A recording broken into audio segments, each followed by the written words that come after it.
towards me, looking at the fact that Chris will no longer be the president, is knowing that Francesca will be here. And so before I turn the floor over to Francesca, we're going to talk more about her tomorrow, but I just want to say a few words myself about Chris. Chris has been president for the past 2 years, ever since my first days at IACP. And he's been a friend and an incredible partner in this work. And he helped me get on my feet as an executive director and gave me an enormous amount of support. And Francesca's going to say more, but I just want to say briefly, Chris likes to talk a lot, he likes to joke around, he talks a good game, but I can say from behind the scenes and from the things everybody here doesn't see every day, he absolutely puts his money where his mouth is. He has worked incredibly hard this last 2 years, and he's put his heart into it. He gives freely of both his time and his money. He does a lot of work that even I don't see, and I see a lot. So I think all of us owe Chris a huge debt of appreciation if we value IACP, and certainly the first person that owes that appreciation is me. So Chris, thank you.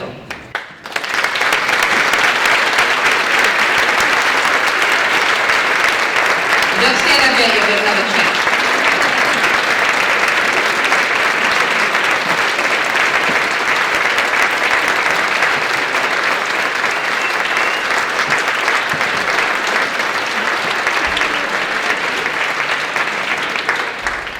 You're going to get another chance because Francesca, she's going to say her part too. So, Francesca. Thank you. Well, it's an honor to start stepping in this role by thanking, just make a step there so I can see him, by really acknowledging what Chris Parrish has been doing for our board and for this organization, because it's been a pleasure to see him work and to see what he's doing, and he's been role modeling this in a very effective way. As Anne was saying, when he started his term 2 years ago after the Philadelphia Forum, Anne Tamar-Montes had just been hired after quite a difficult transition period. And so they started to work together, and that of course translated in a huge amount of work, much more than what his role would normally imply, I hope. But that, of course, translated in something that we can't even understand. But I know everybody that has been involved at any level with ICP has been able to appreciate his presence in a very constant and always meaningful way.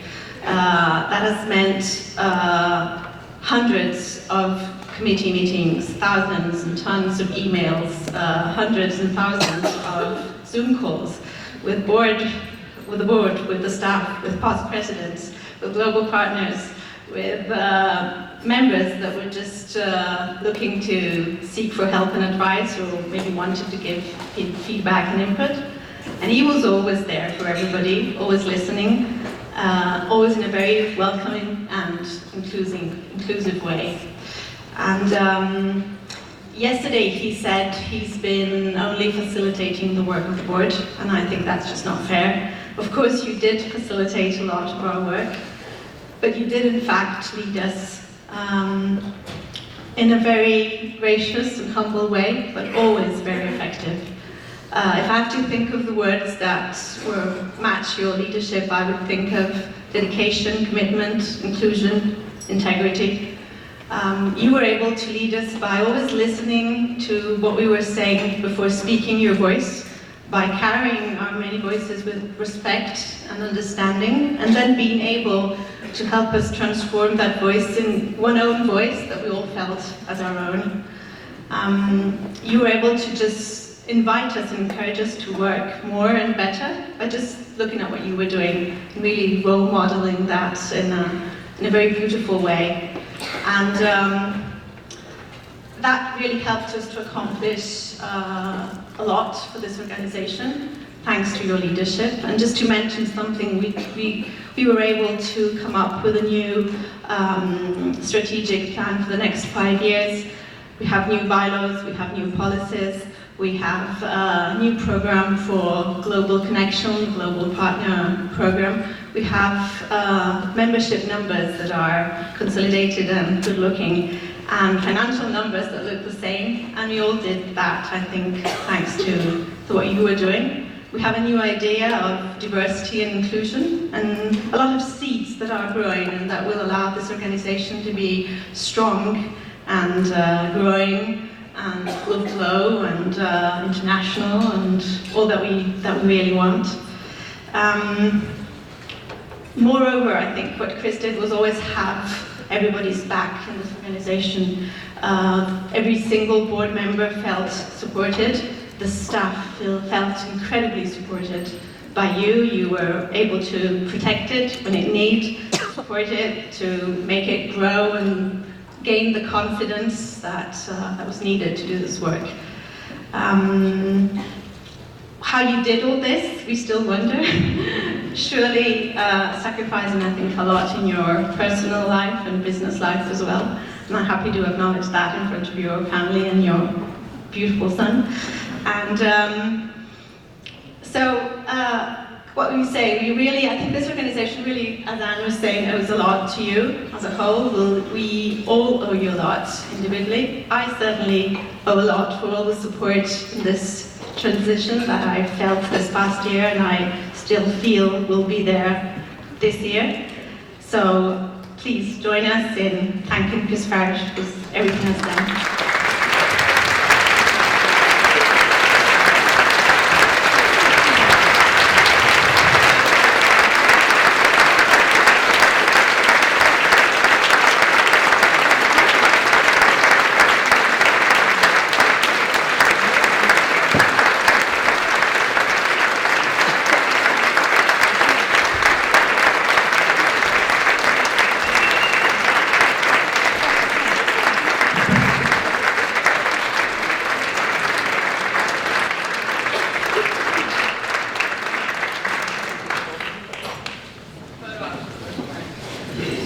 Photo ops are the worst part. Thank you, Anne. Thank you, Francesca. Thank you all. Thank you to my board.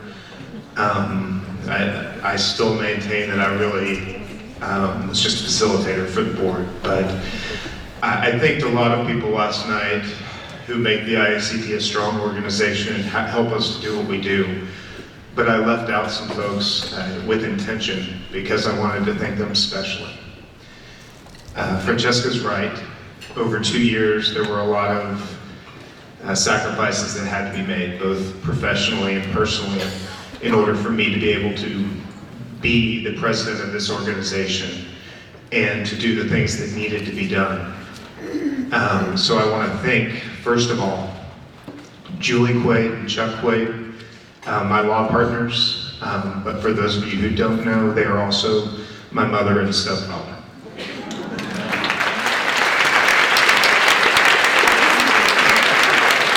They have provided me with the opportunity to be on the board. They supported my coming to my first forum in 2009. They supported me joining the board. And they have supported both professionally, personally, and financially my 2 years of being president. They were actually the second people that I came to when I was asked to serve a second term to ask whether that would be something that we could do. The first person that I went to is my wife Erin and my son Carson.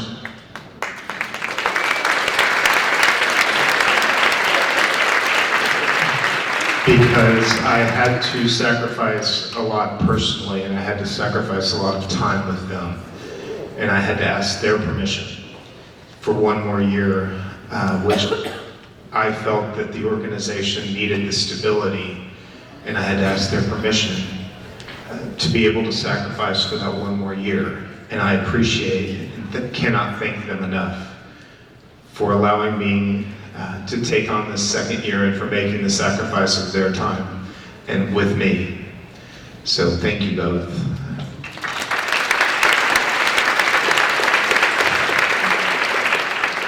And finally, thank all of you the support of the membership, the support of the past presidents, the support of everyone at IACP, support of the staff. It's really been amazing, and all I can say is thank you. Thank you all.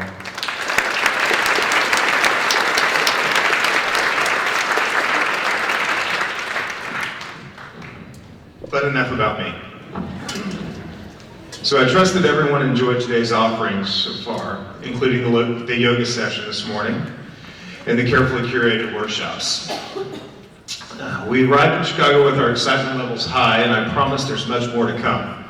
But on behalf of the IACP board, staff, and membership spanning 20 countries and 5 continents, I welcome you to the 2019 Stu Webb Lecture. And now I have the distinct honor of introducing this year's speaker, Dr. David Camp. He's a national expert in the areas of inclusion and equity, stakeholder engagement, as well as conflict resolution and dialogue. His clients have included international organizations, governments, universities, nonprofits, and more. Dr. Camp is an accomplished author whose works include The Little Book of Dialogue for Difficult Subjects and The Compassionate Warrior Boot Camp for White Allies. This morning, he will share some scientific findings about unconscious bias and best practices for addressing it. This topic is of particular importance to our work as collaborative practitioners. Unconscious bias presents as assumptions we make unknowingly about people. These little assumptions can affect how we deal with our clients in terms of what we assume they should be demanding or accepting. Perhaps you assume that a mother wants the children to live with her and the father will just take visitation. Or maybe you assume that the divorcing couple doesn't have hundreds of thousands of dollars in assets because they live in the inner city and their skin is brown. As professionals and collaborative practitioners, we should be working to protect our clients from the burdens of unconscious bias in their most vulnerable periods. The more aggressive we are about tackling this very serious issue, the better we will be as an organization, as professionals, and most importantly, as human beings. I'm confident that today's lecture will leave us more enlightened and better equipped to serve our clients. So please help me welcome Dr. David Camp.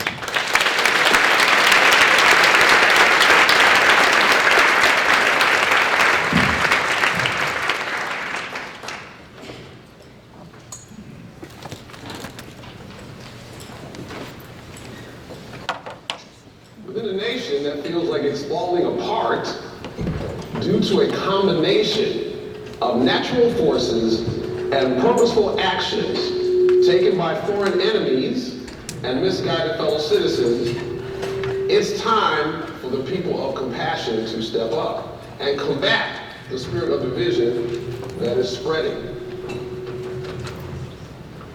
Within a progressive movement that has and will again be purposely targeted for the purpose of manipulating people to define as sellouts and enemies, people who have relatively minor disagreements, it's time for the people of compassion to step up and demonstrate that we can deeply respect people we deeply disagree with. Within a world beset by increasingly complex problems that require solutions that can only be created and achieved by having more rather than fewer voices involved, it's time for the people of compassion to step up and say all voices count so we can expand the table of decision. We're going to figure out that background noise. So I'm going to talk about the power of vulnerability, but I'm really going to talk about it's time for us to step up. We're at a special moment in our history, and I think it's time for us to step up. And I think that this organization has a special ability to catalyze the change that we need. Because of some special things y'all know, and because y'all are people of compassion.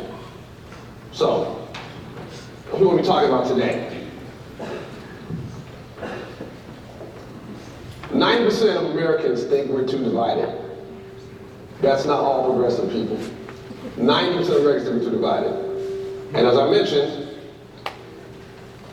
there are people in this world who are purposefully dividing us, who want us to disdain and hate the other side.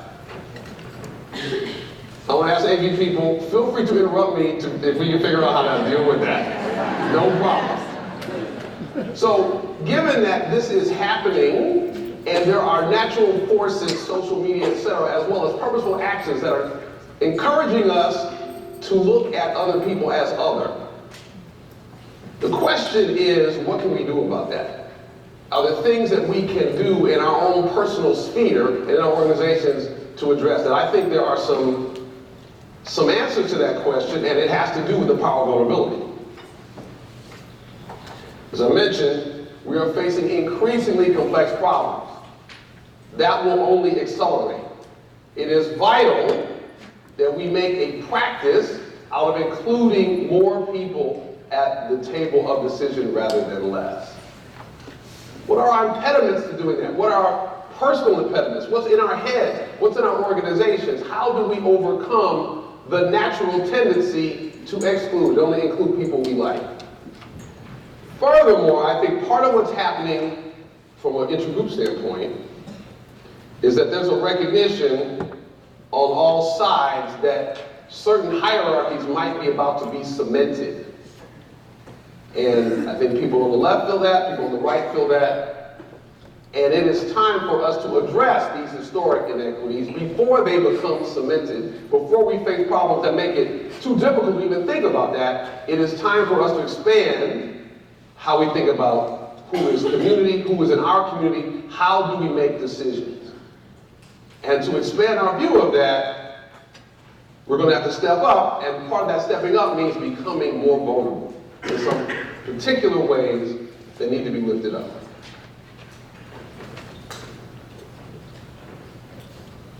Well, of course, say thank you to the IACP that's trying to transform the world, not just police it. When I got here, when I got to O'Hare, and I saw the sign, I was like, oh, I gotta take a picture of that sign. I'm in that, that's mine. So I'm happy to be here. The people of compassion. I want to thank the organization. I want to thank Ann, and I still have to find out exactly how you came across me. But it's so great to be here. It's so great to be here. When I got here, I realized, wow, these people are part of my tribe. These are the dialogue people. These are the process geeks. These are the people who are concerned about better practice and better conversation. So I'm happy to be here. Happy to be here. So in my little time today, I'm going to talk about bias. I'll spend some time talking about racial bias. That's not the only bias. And I want to invite us to consider that in conversations about bias, there's many types of bias that matter. And we need to remember that. So even if we're drilling down on one, there are things we can learn about other ones that we need to keep in mind. So it's not, to drill down on one a little bit is not to act like that's the only one that matters. We need to look courageously at racial bias, given the history that racial bias has played in our country, but we also need to look beyond it. As I mentioned, the lessons from racial bias will help us see other dynamics more clearly, so let us probe that. Like I said, you guys are so welcoming, so loving. I went to look at a couple sessions yesterday, and I came a little late, and they're like, oh, join our table. It was so, you guys were so welcoming and inclusive. It was great. I said, this is my home. This is my tribe. And then something kind of magical happened in there. And facilitators were talking about how much they had a passion for this kind of work, and how they wear their passion on their sleeve. And then one person says, we wear our passion in a lot of different ways. And then one of the facilitators, to demonstrate his passion for the organization, he took off his shoes and let us know that he had painted his toes with ICP. I think the white one is ICP and the red one is ICP. So I'm not going to mention who that is, Kevin, but when I saw that kind of demonstration of enthusiasm, I said, I am home here. This is a good place for me to be. Okay, our predicament. A lot of ways to describe it. I would just say, one quick way to think about it is through the civil rights movement of the 60s, we, as a general culture, we define being racially biased as a moral capital crime. We looked at the crime of racial bias that existed in this country since its foundation and before its foundation as causing untold harm, crime, suffering, etc. And since there was we had not processed that or processed that very little as a culture, we decided that that structural problem was a crime, and the way that that problem exists within people was also a crime of a very important magnitude. That is not a totally bad thing to have done given how long the racial inequities and the suffering had persisted. We equated animus by whites with systemic disadvantage against people of color, and even subtle bias by everyone. We equated all of those. That caused a shift. But now, I think we have a better understanding about unconscious bias. We have a better understanding about human cognition. We now know, in ways we didn't know at the height of the civil rights movement, that people can have deeply embedded thoughts about other groups that affect their behavior that they're not aware of. We didn't know that as much then. And in the meantime, racism, which is very tricky, it develops some denial mechanisms to keep itself invisible, so people wouldn't see it. Not that it hadn't happened before, but we made a cultural shift that was very positive, but the way that racism evolved and the way that people think about racism evolved made it more difficult for some people to see. And so the question now before us, as people of compassion, is how do we continue that movement? How do we continue that progress? How do we invite people to see the racism in society, the racism in themselves? How do we invite people to see that when we know that everybody has a bias? That if you have a human brain, there's something that has a bias. How do we, on some level, decriminalize it? I think we need to shift racism from like a heavy felony to like a serious misdemeanor, right? How do we make it normal to talk about the fact that I sometimes have biased thoughts? How do we do that? How do we invite people to see that, especially people who think that not only do I have a problem, our society doesn't have a problem? How do we do that? I want to suggest that the best way of doing that is to talk about the racism within you, to try to invite people.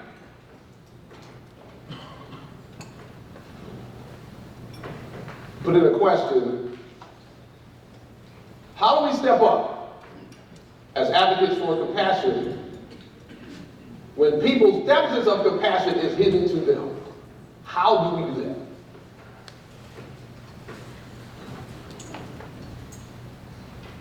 All right.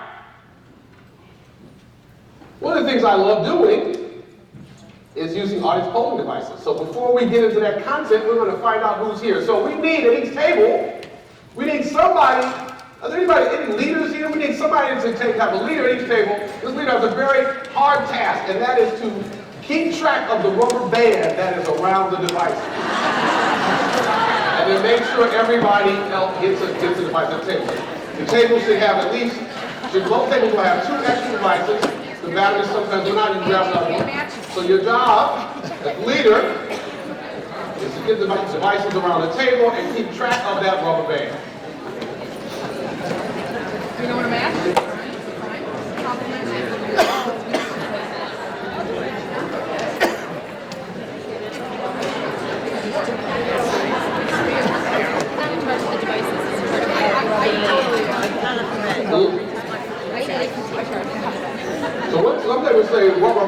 lost it already. Okay.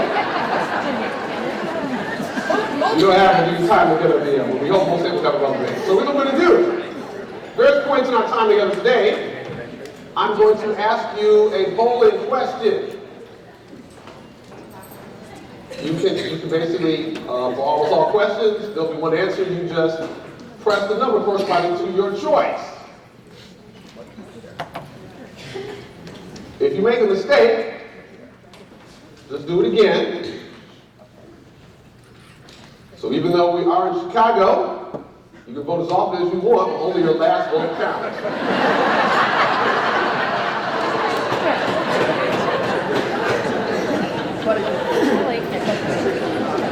Now you should know that you happen to be in the presence of the author of the only book about how to use audience polling devices to make meetings better. If you go to Google, go to Amazon and look up, you see Read the Room for Real, that's me. And if you are interested in this, you can join 24 other people who wrote the book.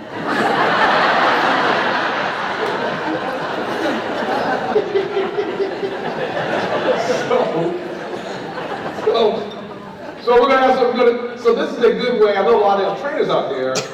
I wrote that book because I deeply believe that these devices are a transformative development in convenience. Just like the microphone was, just like the projector was. I think that these devices are transformative if we use them. So we're gonna use that. So we're gonna use the devices, and I bought a new computer for this. So I wanted to upgrade my technology for y'all. But no good deed goes unpunished. So last night, there was about a 2-hour period where I couldn't log into my own computer. So we're going to cross our fingers that this works properly. I would say these devices are not as accurate as planes landing safely, which is about 99.999% of the time. But they're more accurate than planes landing on time, which is about 75%. But there's still a little margin. Okay, so first question, just make sure it's working right here and now, is a warm-up question. And for that question, as you vote, just to synchronize, point the device, point at me when you vote. Okay? For the first question. All right. Do you have any tattoos? If your answer is no, you don't put bumper stickers on a Bentley. Like the famous beauty philosopher said that. Then you press 1. If your answer is no, but you consider it, press 2. If your answer is yes, only those close you can see it, press 3. If your answer is yes, that's visible to most folks, press 4. If your answer is have you seen my sleeve, press 5. If you don't know what a sleeve is, don't press 5.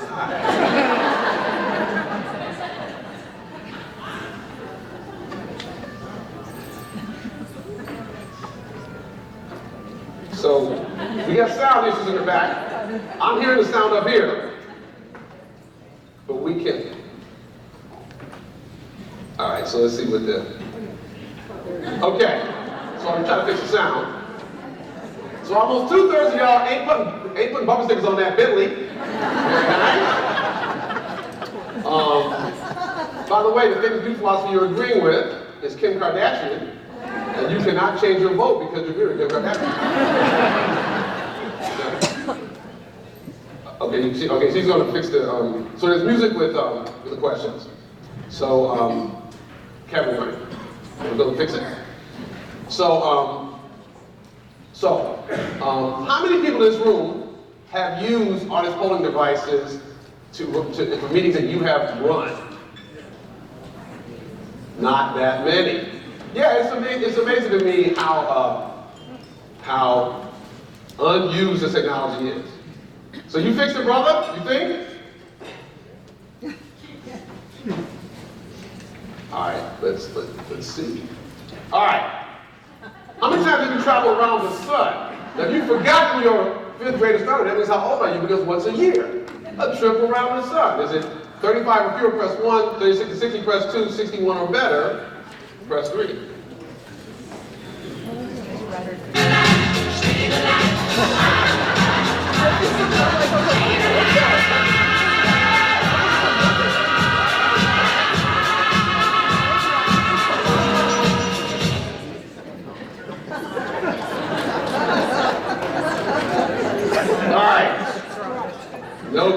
goes unpunished. All right, let's see. All right, I think it'll be back if we go back.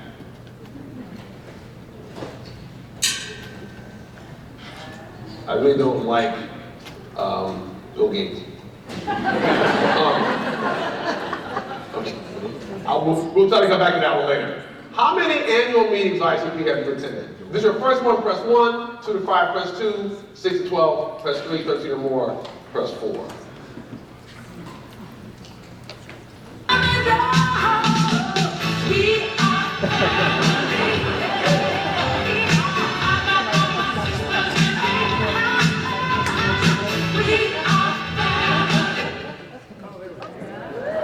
So let us give a round of applause for people who came for the first time.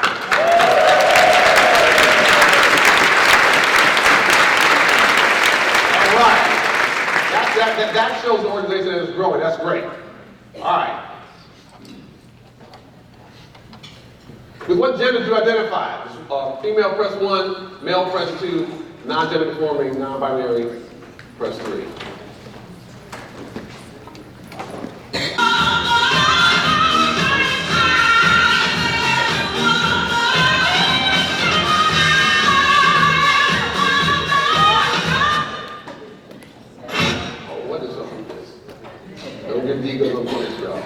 So, y'all can see, there we go. So girls rock, 76%. So this is not uncommon in some progressive circles, right? Women dominate often. So, well, we'll see how progressive you are in just a second. So let's do another question. These best describe you. LGBTQ plus, press 1. Non-LGBTQ plus, press 2.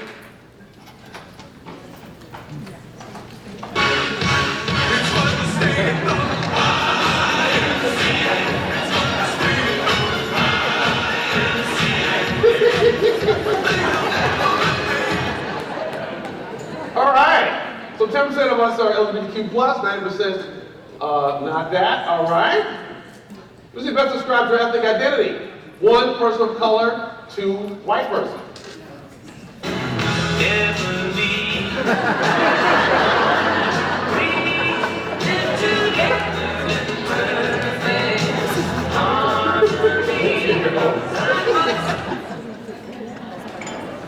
All right. White people in the house, very nice. So I intuited this might be the result. So I was trying to look up some y'all are so white jokes. And the best one I came up, the best one I saw was y'all are so white. You make vanilla ice cream say, damn.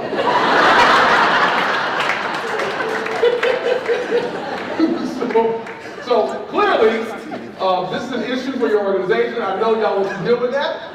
So we can come back and talk about that. But clearly, a whole bunch of people are having family problems. A whole bunch of people need collaborative divorce. So we need to think about what is going on to produce this result and what can be done about that. Where do you live most of the time? Eastern US press 1, Southern US press 2, Midwest US press 3, Western US press 4, Canada press 5, other Western Hemisphere press 6, non-Western Hemisphere press 7. If you're a citizen of the galaxy and Earth is only part of your disguise, press 8.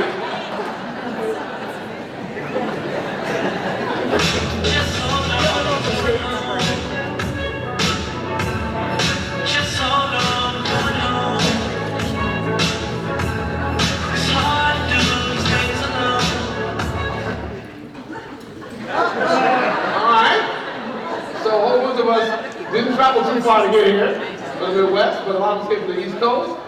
10% of us are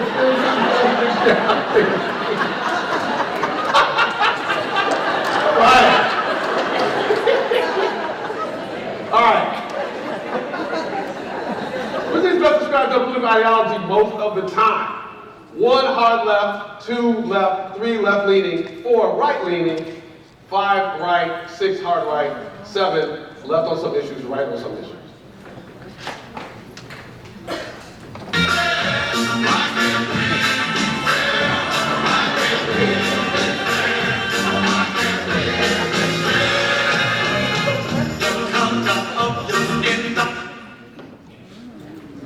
right, so I invite us to notice we're skewed a little bit to the left, right? But I also want us to notice that 10% of us would define themselves as right, on the right, another 21% left on some issues, right on some issues. So here's what's important to recognize. As we try to have conversations about issues around race and racism, it is useful to note that many of this conversation with people who don't believe that racism is real is largely a left to right conversation, but not exclusively that. There are people on the left who don't think racism is a problem. And there are anti-racist conservatives. And so what's important that we do is to recognize that and not get into categorical thinking that only certain people have certain views. But there are some generalities that are useful to know. This is the kind of result that I get in my White Ally Toolkit work. This is the result not unlike this. Okay, so since we're on the topic of ideology and we're talking about bias, I'm going to ask you a question about that. I have a bias against folks on the opposite side of the liberal-conservative divide from me. Strongly agree, press 1. Agree, press 2. Slightly agree, press 3. Slightly disagree, press 4. Disagree, press 5. Slightly disagree, press 6. You can answer honestly since it's an anonymous question.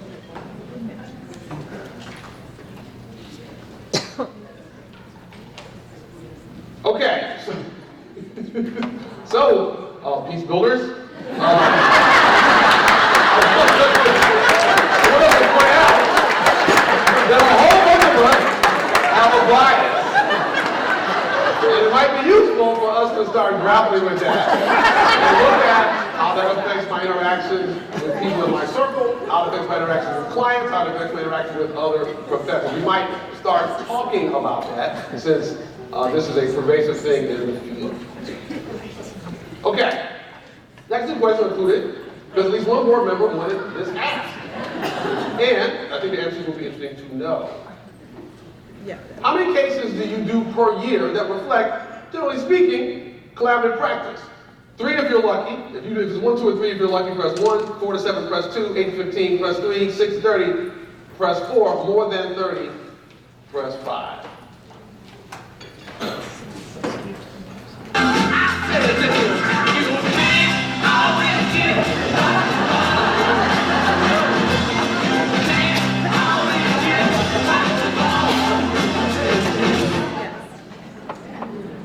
Okay, so this is useful to note.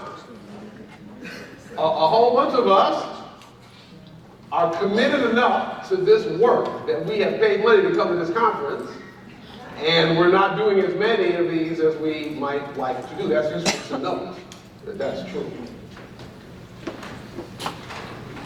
Which collaborative model, if you have to choose, which collaborative model is most prevalent in your community? The one-coach model, the two-coach model, a flexible model based on client needs, or attorney only? Which is most prevalent in your community? The people to make what life's about, yeah. It takes every. Okay. So all this information will go back to the organization. This is the kind of thing that's useful to know. I mentioned to folks yesterday that if in the future y'all want to, as a group, use this technology to learn more at these meetings about the diversity of perspectives, of approaches, etc. in the group, I'm happy to come back and not only do this, but teach y'all how to do it, because I think that this kind of approach toward group engagement is the next level. All right. The next question is a factual question based on polling data. We're getting back to the issue of bias now.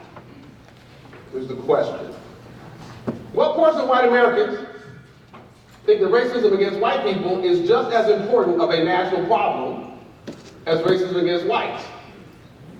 That should be against people of color. So let me clarify, get my typing. What portion of white people, there's a portion of white people who think that racism against white people is just as important of a national problem as racism against people of color.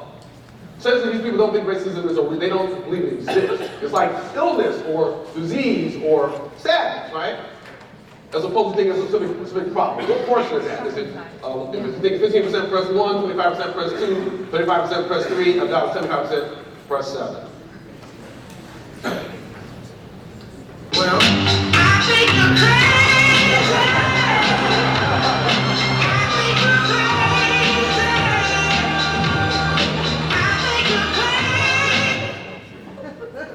so my friends, the correct answer is 55%. So I really want y'all to stop and take that in. We'll say it again. 55% of white adults think that racism against white people is just as important of a national problem as racism against people of color. This is what we're dealing with. This is what we're dealing with. So the question that I'm trying to raise is, what are we collectively doing about that? What are we doing about that as organizations, and what are we doing about that individually? My belief is that it is time for white folks to step up and deal with that, which means crime. But that means, here's the good news about that. The good news about that is the way to deal with that is to engage people in your circle of influence, but to engage them smartly, with compassion, because compassion works better. We're like living in a world in which the most persuasive strategies are also the ones that are based on compassion. We're lucky to be in that world. I'm lucky to talk to y'all because I think y'all are people of compassion, and as a general matter, y'all get that, even if you might have trouble doing that in your actual life. So my project, the White Ally Toolkit, is dedicated to moving that number from 55% to 45% by 2025. That will represent a shift in about 16 million white people. I love doing workshops, but we're going to need more than workshops to make that happen. We need more white folks who not only are having those conversations with Skylar, Hannah, Colin, your white names will see it. We need more white people who are having those conversations, taking a little bit of risk in having them, and using best practices as they do that. And we need more white people not only doing that, but getting other people who believe racism is real to look at that as part of the work, part of the modern work to move the ball forward on racial equity are these one-on-one conversations. Done well. The model for this project is don't confront, don't avoid, but engage with compassion, because that's what works. But people don't do that. Not nearly enough. All right. In this project, we divide up the world into basically two types of people. There's the anti-racism allies and the racism skeptics. Racism skeptics are skeptical that racism against people of color is any worse than racism against white people, is any more significant. 55% of white Americans are like that. There's a range of people just across that border. There are people who are actively resistant to any kind of message on people of color. There are people who are virulently resentful of people of color. For the sake of this, we're going to call all those people racism skeptics. Now, I think they're in denial, but I'm not going to label them deniers because that's rude. Right? If they're in the room, I want to give them a term, a label that is at least respectful. So I'm going to call people racism skeptics. On the other side of that are the anti-racism allies. There's a range within that. There are people just on this side of the line. There are people who are deeply committed to racial equity and doing something about it. Those people might be called accomplices. There are people who might be called activists. This is what the main thing they do. Within social justice discourse, you hear all sorts of stuff like that. I don't want allies, I want accomplices. I don't want allies, I want activists. And all that stuff is cute. And for the sake of this conversation, there's two types of people. The allies and the skeptics. And the point is to have allies become more active in engaging skeptics and more effective. And the question is, how do we do that? Okay. I think that our misunderstanding around unconscious bias is the most important factor in our intergroup relations now. The misunderstanding, there are many things that drive our intergroup relations problem, but one of them, in my opinion, the most important, is a misunderstanding about that. And so part of our challenge, part of our opportunity, is to fix that problem by, with community-based education, one-on-one. Who are the people in your circle who believe, well, if I don't hate people of color, I don't have to think about being the problem. I don't think about the problem of racism being something I'm doing. I don't hate anybody. Part of what we're trying to foster is a greater motivation to address that and greater capacity to address that. I think that every white person who's in the ally group can do something about that.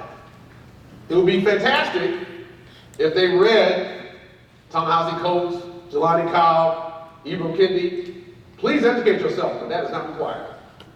That is not required. You can make a difference with people you know by talking about it differently.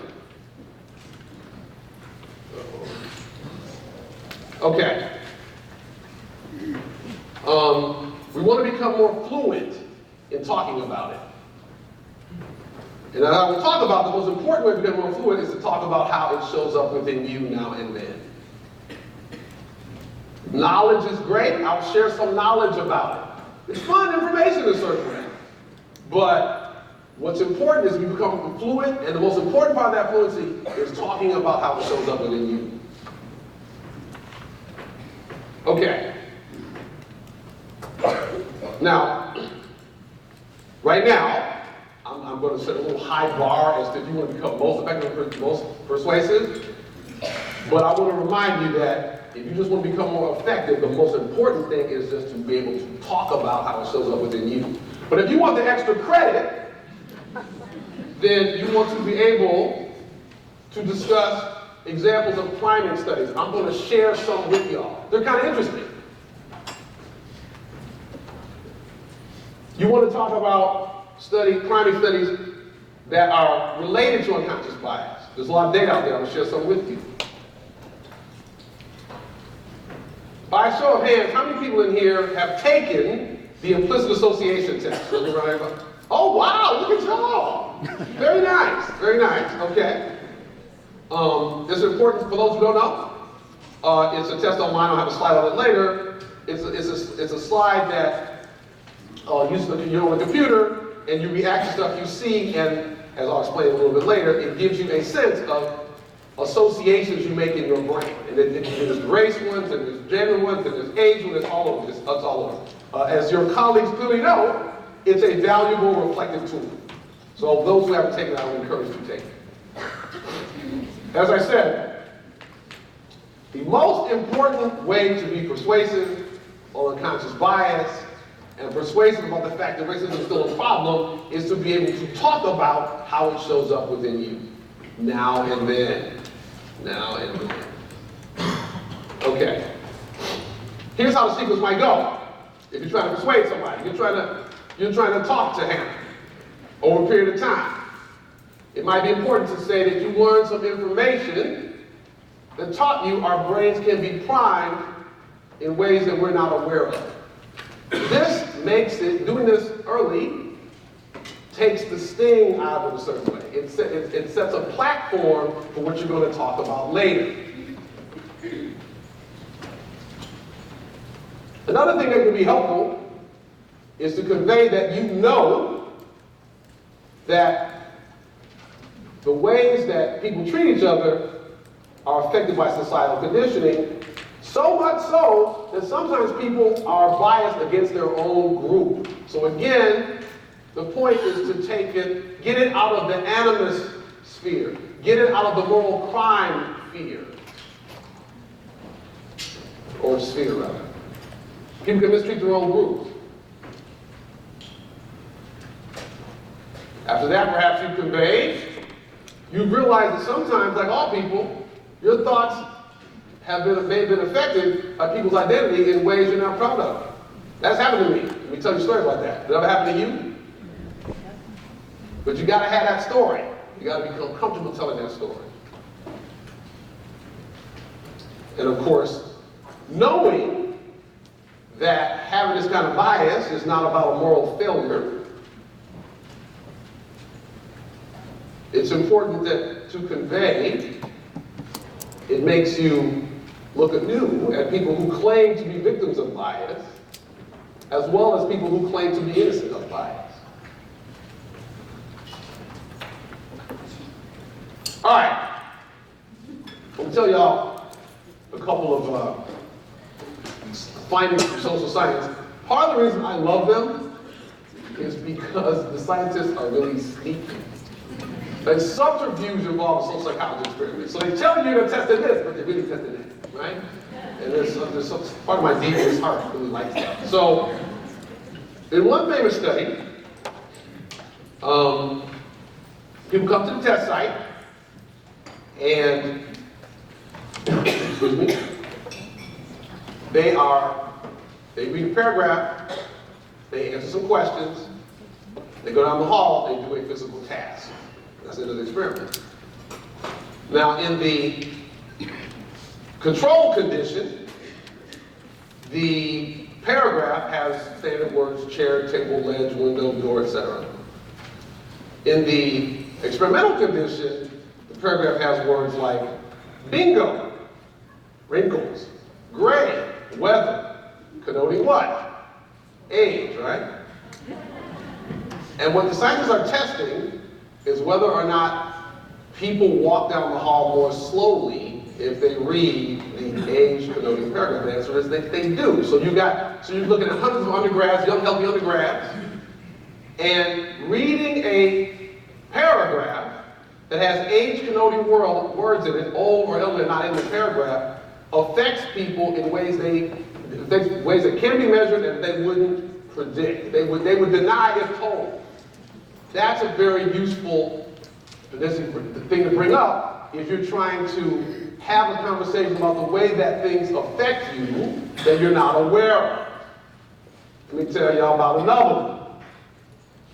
Studies were done in England that basically find that if you give a group of people a paragraph that has words like hooligan or outlaw or things like that in it, versus ones that have that refer to people who graduated in well in school, they become, if they read the ones on the hooligans, they actually become less informed. Like they answer fact questions, knowledge questions less well. They become dumber, basically. If they've been inclined to think about people who in their mind are not that smart. They would not, nobody would claim that that's true, but the scientists know that is true. So another finding, this is not an experiment, but more of a research finding. So a study was done at the University of Toronto over 6 years at the medical school. 3,000 applications were looked at. Looked at the factors that might affect their people's admission to medical school. And what they found is that the people whose application was discussed on days that it was raining were 10% less likely to get in than people whose application was discussed on days it was sunny.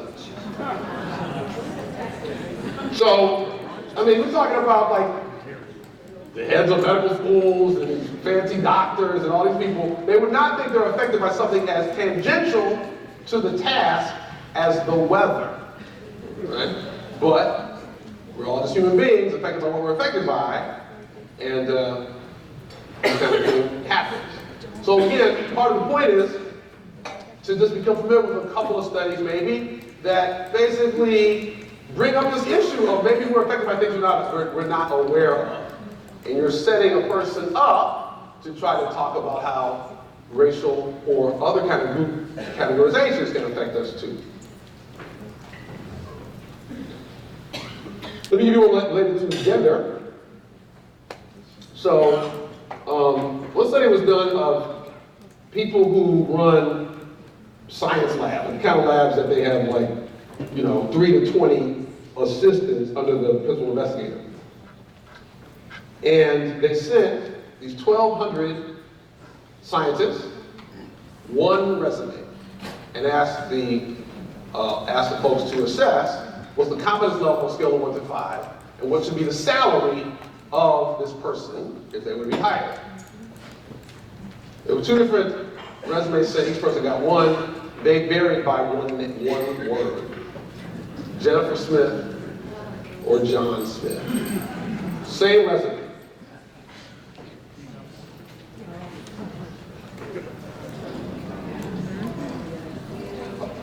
The average starting salary you can see for Jennifer was about 15% less than for John. And the confidence level of John was about 20% more. Now, of these scientists, 1,200 of them, there were 400 women, 800 men. There was no difference in the downgrade of assessment between the 2 different groups of men and women scientists. Women were doing this to each other too, okay? The reason I bring all this up is because it is important to note that bias against groups is not about an animus issue. People do that to their own group. Okay, it's important. This is important to lift up. Given that what we have done in our culture, we've made being biased a crime, especially being racially biased a crime. We've made it a moral failing. People want to distance themselves from that. I'm not a part of that. I don't hate people like that. It isn't about hate. And part of what you want to do is to become comfortable talking about that fact. If you're going to try to effectively invite people to see this problem. Most of y'all took the association test. I will describe briefly for those who didn't. So basically, you get images fast on the screen and you give an instruction and you measure how fast you follow the instruction. So just imagine for a moment, we'll take the faces out for a second, just imagine that you're shown either pictures of flowers or feces, and you're shown words that are either good or bad. Like good words are like peace and love, and bad words are like death and destruction and war, right? And so you're told, the first round, you might be told, okay, when you see the stimulus, if it's good or flowers, press your left hand as fast as you can. And if it's bad or feces, press your right hand as fast as you can. And they show you various things, and they measure how fast you do it. And then they say, okay, now, round 2. If it's good or feces, press your left hand. And if it's bad or flowers, press with your right hand. And they see how they show things to see how fast you do it. So what they're doing is trying to see the mental associations that you have and how quickly and accurately you do that. And as you can imagine, because the good flowers association and the bad feces association is really strong, it would be you're going to make more mistakes and go slower to get it right if it's good and feces, right? If the associations go against what's in your brain. So on that general principle, then they develop these other tests where, as you can see, black patients are bad versus white patients are good, and they switch it around. They do it 4 times because they're trying to account for left hand, right hand dominance and the first way you did it, because that might affect how you do it. This has been done on like 22 million people. So it's a highly regarded instrument. There's some controversy, but for the most part, it's highly regarded. Okay? So, a lot of y'all took it. That's fantastic. I would encourage everybody to take it, and you can take more than one. And the results might be disturbing, but it's important to, one of the things that it does is it helps you become a little bit more humble about, I'm not a biased person, right? And you have an experience that you can share with somebody else as you invite them to do it and have a conversation with them. Just to be clear, about 35% of black folks prefer, on the black-white test, prefer white people. Have a positive association of white people. So again, this is not about animus. It's deeper than that. About 70% of whites prefer whites on the IAT. So, the reason I'm telling you all this is because I'm trying to give you little things in your arsenal, so the next time you're talking to Brett, you can have a platform to try to make a point over a period of time. A lot of studies have demonstrated that black children are seen as older than white children. The divergence happens at about age 9.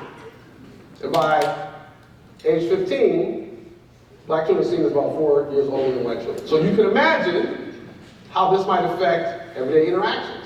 Does anybody remember the Tamir Rice case in Cleveland, where they rolled up on a 12-year-old, shot him within 2 seconds, right? He's the one carrying a BB gun, by the way, right? So part of what we have to take in is that the people, the results of this are not based on people hating black children in the classic way we think about that. It's a different kind of issue. And part of what we want to do is to be able to raise that for people who don't think racism is a big deal anymore. There's another experiments about bias. I'll just run down a couple of them briefly. In one set of studies, they looked at people who had broken femurs. They go to the hospital with broken femurs. And the question is, are people given painkillers while they're waiting to get treated? The first study was done at UCLA Medical School, excuse me, looking at Latinos and whites, and about 75% of the white folks got the painkillers, about 50% of Latinos. Then 7 years later, the study at Emory University in Atlanta, same basic result, black and white, right? Other studies look at decisions about heart procedures. Essentially, the bias shows up where it can happen either direction, where people of color are often given less useful treatment, or in some other things out of our heart, like too aggressive treatment, right? But the bias matters, right? The identity of the patient matters, and the doctors would not claim that it does. They claim they're innocent. There's been lots of studies done where you have teachers read a description of problematic behavior, and in one case you make it toddler, in the case you make it Jamal, and you have them rate what's the likelihood of this will be a future suspension, how aggressive is this behavior, what discipline is warranted, and as one might imagine, Jamal gets a worse outcome than Todd, right? So you have this from doctors, you have this from teachers. In another famous study, they look at people who are job brokers for low-skilled jobs. I think the first one was done in New York, followed in Milwaukee. And so basically, they look at the whole group of people, maybe about 1,000, and they send each a resume, but there's 4 categories. So one is a white-sounding person versus a black-sounding person. That's one variation. Another variation is criminal history or not criminal history. As you would predict, a white person without a criminal history is judged as more favorable than a white person with a criminal history. Similar thing happens among blacks, although the marginal cost of having criminal history is greater for the black people. But the most disturbing part of that finding is that the white people with a criminal history are judged as more job suitable than the black people without a criminal history. These are job brokers. This is not the KKK job agency. This is just like a whole bunch of people who just like it's not the KKK teachers, right? So what we have to think about is that this isn't about hating people. We have to shift our discourse about that as we try to do the one-on-one education that is important that we do. Books that might help understand this. Books that are really interesting. One is called Thinking Fast and Slow by Nobel Prize winner Daniel Kahneman. The book's called Thinking Fast and Slow, but your reading will be slow because it is a thick, complex book. But he's a very important author. Blind Spot by Benaji and Greenwald. The Invisible Influence by Jonah Berger, or Bias by Jennifer Emhart. So there are books about this. I would encourage you, if you're going to take up the task of educating people in your circle about this, that you read one of these books, memorize a couple of things so that can become part of your discourse.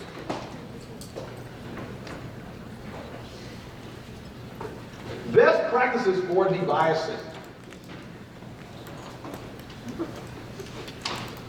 It might be obvious, but it bears lifting up. You want to regularly think about the potential of your own bias. Many studies have shown that just getting the habit of just practicing thinking about it, making a practice out of thinking about it, is helpful in managing your own bias.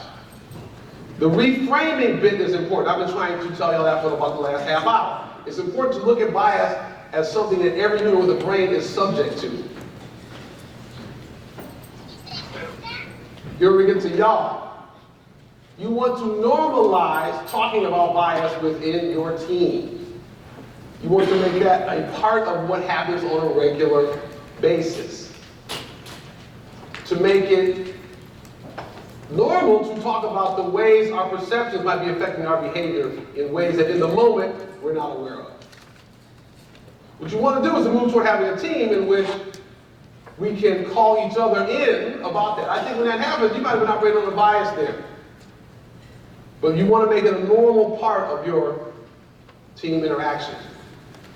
And of course, you want to examine and re-examine how procedures might build in bias in learning.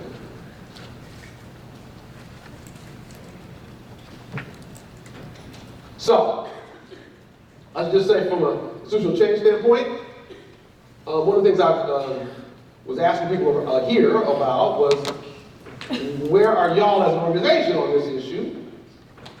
And it appeared to me that there's no protocol for talking about bias, for example, in debriefs. One could imagine a world in which it's considered a best practice to visit the question of bias in your debrief. That could be something that you talk about. It's something that perhaps IACP says this is a best practice.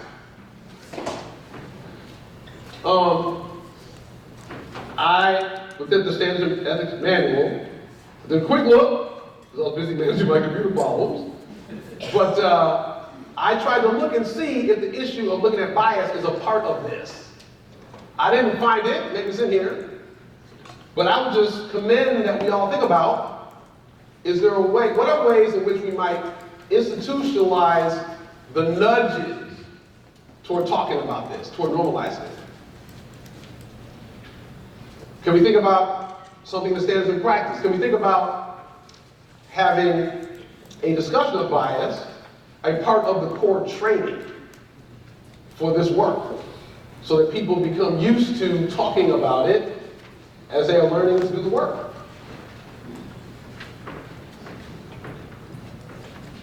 So, the core challenge, we got to separate bias from animus, and we got to separate bias from conscious intention. And the most important thing is to own up to the way bias affects or has affected you. Related to that is not bringing too much judgment to others whose bias you see. Show them compassion.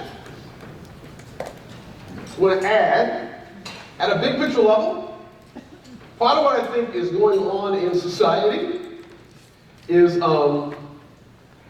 people, largely progressive people on the left, who want to deal with issues around bias and institutionalized hierarchies, etc., are demanding that people who have not historically thought about that, people on the right, who have a view of what society is that does not include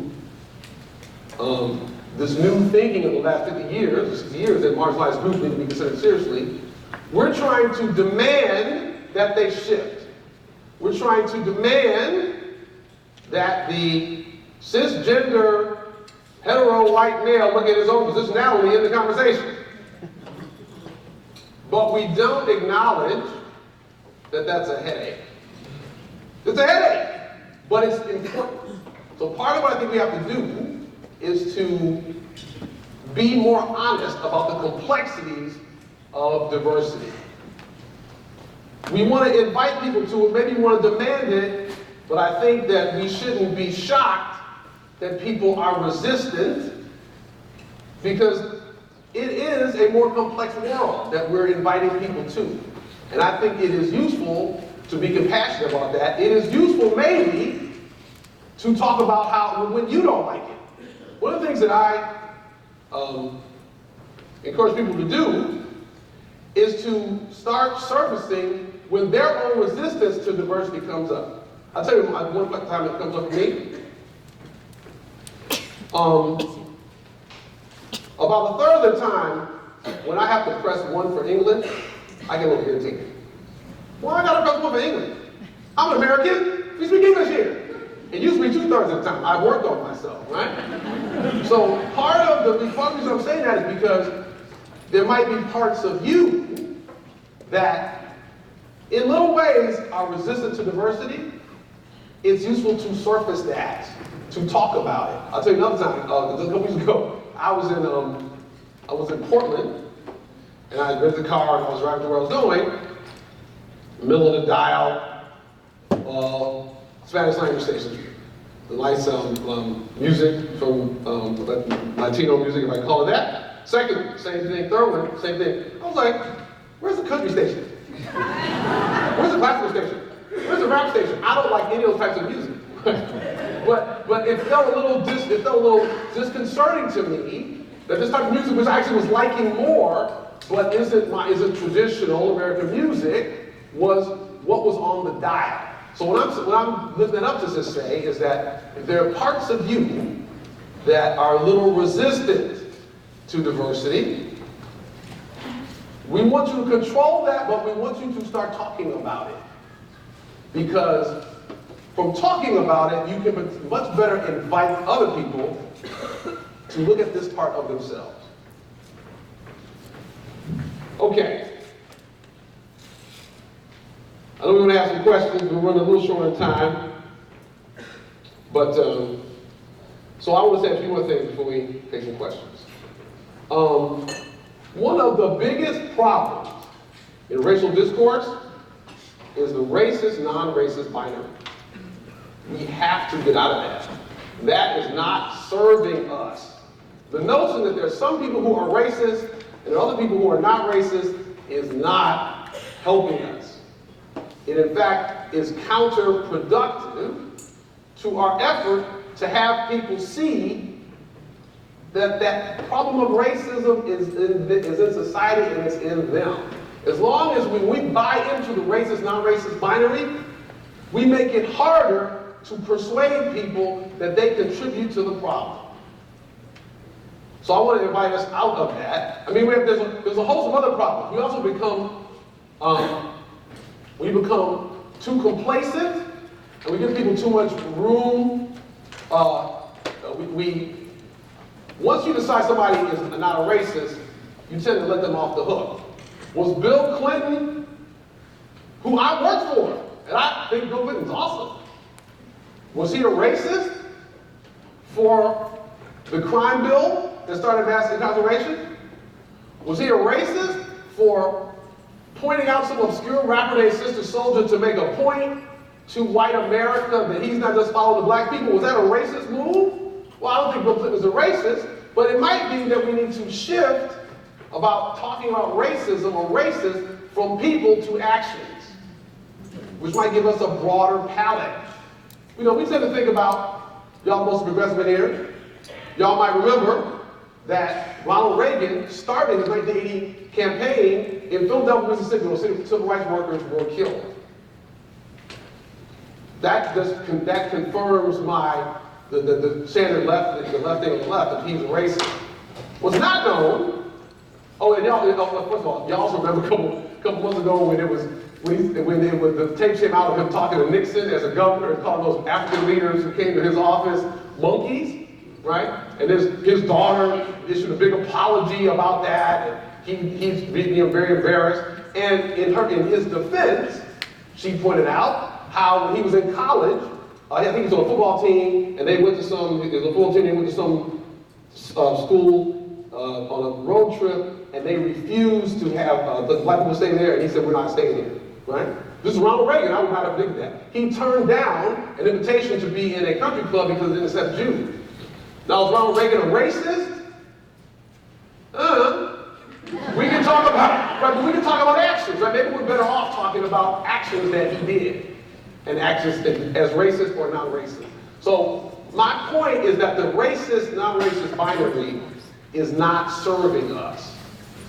So I want to suggest we move away from that. I think we got to own up to the fact that by not talking about our own racially problematic thoughts, we are colluding in a silence. And that silence is keeping racism going. I think that the shift we need to make, as I've already said, is to talk about the little moments when racism affects your own thought and learn how to bring that up, maybe even when it's risky. Maybe even the people who don't think racism is real. We collude in the situation by not talking about it. And for that matter, how are we going to expect Colin to think racism is real? Colin ain't got no friends of color. We live in a segregated society. He ain't got no friends of color. If he has a couple, they ain't not talking to him about that because they know what they're going to hear. You're not talking to Colin about the racism within you. How is he supposed to think racism is? He gets told by tricky racism doesn't exist anymore, and he's not getting any data to suggest anything different. Part of the way we undermine that is by talking about how it shows up within us. Another problem in our racial discourse is that we tend to refuse to concede there's any progress. We think that if we concede there's any progress, the conservative propaganda machine will take that and run with it, give them this will take a mile, so we won't concede basic truths. Let me give y'all a basic truth. For 350 years or so, or longer than that, people like me had to fear the spontaneously forming white mob, the spontaneously forming lethal white mob. My granddad had to worry about that. My dad had to worry about that. I had to worry about that.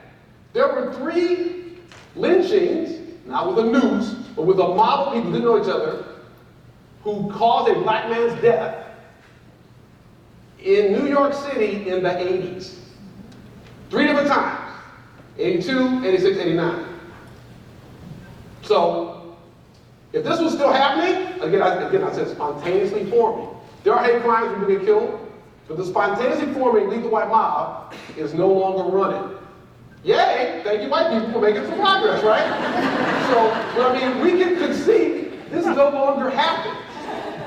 It no longer happens. It's okay to admit that. I'm an official black person. I'm telling you, it is okay to admit that. But on the anti-racism left, we don't want to admit things like that. And y'all, if anybody know, y'all know the power of a strategic concession. Right?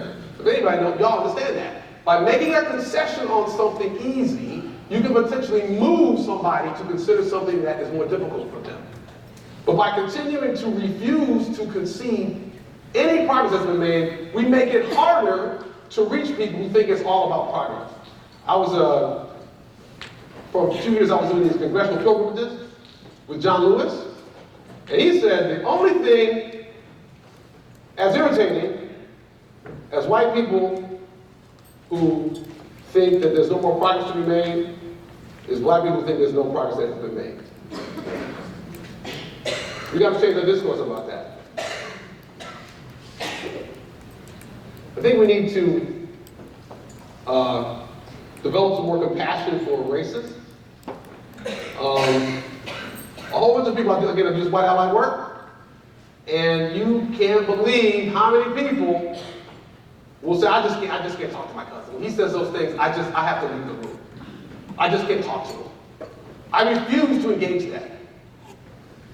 I gotta ask, who is your boycott helping? Who is that helping? It's your job to engage Skylar. That's your job, right? That is your task.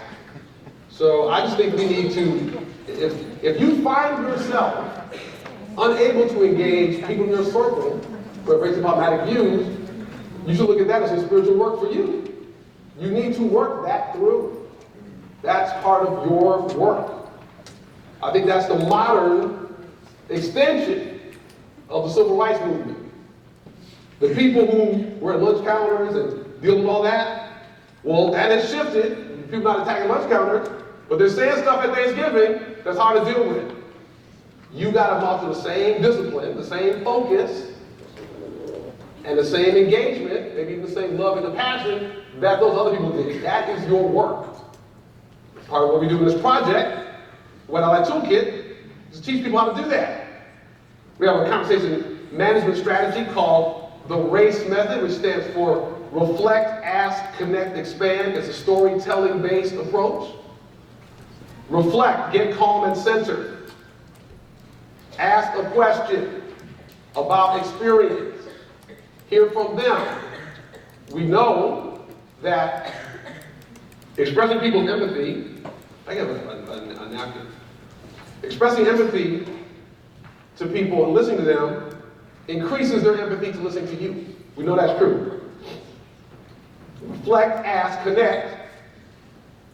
Tell a personal story that will increase their trust in you. Like I told y'all about how when I don't like listening to those, like the 3 stations in a row, that's an example of a connect story. I'm telling a personal experience about how I sometimes have a resistance to the diversity. To get somebody to trust me so I'm not judging them for the same thing. And I do all that before I tell them some story that invites them to new thinking.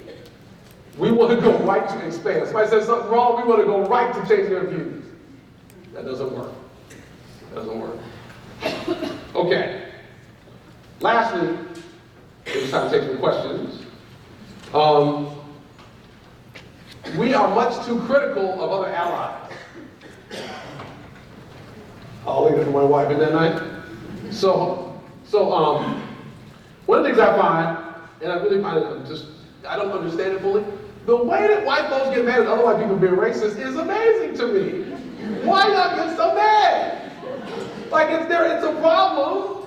It's a problem. But I don't understand. Like this is your cousin. This is your brother. Deal with it. Engage it. The anger is I have nothing to do with it. This is your cousin. You ain't that different. You're a little bit different, thank God. But use that to engage that person. The level of criticality, hypercriticality that the ally in the ally community is just way too much. We need to reduce that to invite other people to better thinking and better action. So a place of invitation, not a place that's totally about criticism. So, there's more slides, but we got to monitor the time. So I know we're going to have time for some questions.